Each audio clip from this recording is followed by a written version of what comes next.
We've all been there. We reach for our brown sugar to make a batch of cookies, and it's hard as a rock.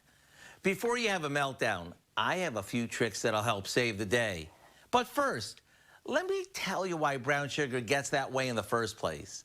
You see, what makes brown sugar is that it contains molasses. When the moisture in the molasses evaporates, it becomes hard. To prevent this from happening, you should either store your brown sugar in an airtight container or place a slice of bread in the bottom of a container, which will help keep it moist and soft.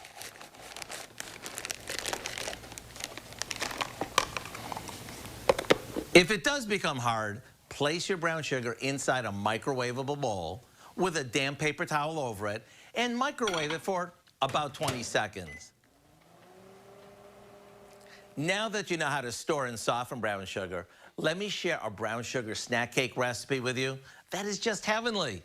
It's one of those cakes that as soon as you try it, you mark the recipe as a family favorite. And since it starts with a handful of pantry basics and is baked in just 30 minutes, it's perfect for an anytime dessert. To get the recipe for what we call our brown sugar snack cake, simply visit our website. I'm Howard with Kelly in the Mr. Food Test Kitchen, where today we discovered a brown sugar hack, resulting in a sweet way for you to say, ooh, it's so good.